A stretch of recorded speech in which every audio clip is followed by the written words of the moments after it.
We've got the opposition leader today as well. He is in Tasmania, a couple of seats there seemingly up for grabs. This is an area which we have seen a lot of volatility of in recent voting, and we've got Labor with all the seats except one, Denison, held by independent Andrew Wilkie, but this is very much Labor trying to hang on to these seats.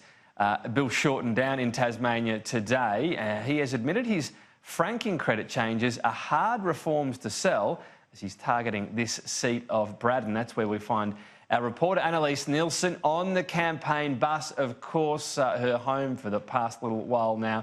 Annalise, it's an issue in Braddon with a high concentration of retirees. What Labor's stressing, of course, is, well, as long as you're not in a self-managed super fund, there's that technicality of the cut-off date. If you've got a pension, you still get the franking credit refund.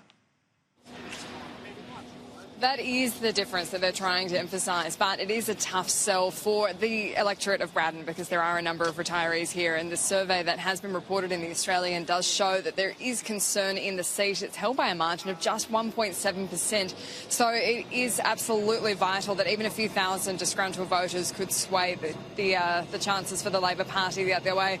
When we were asking Bill Shorten about this today, he was saying that he knows it's a tough reform to sell, but it's crucial so they can fund services like health. This is a hard reform, but I tell you what, doesn't it move your hearts when you hear that pensioners in Australia can't afford to go to the dentist?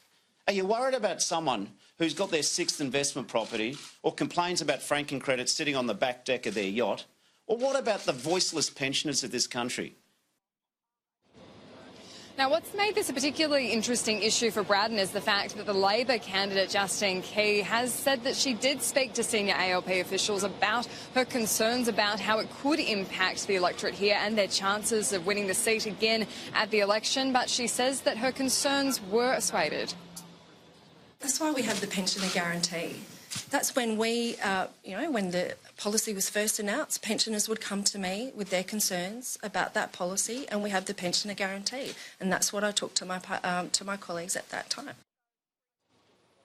Now, franking credits wasn't front of mind for Bill Shorten today. The big pitch from them has been wages and waiting lists. We know they love a bit of alliteration on the campaign trail. He was talking about waiting lists for elective surgery, but wages has also been key. He released a letter that he sent to the Fair Work Commissioner requesting that if he were to win government, he would demand an increase to real wages immediately after coming into office, ahead of what the government has requested on their review of it that would be handed down later in the year.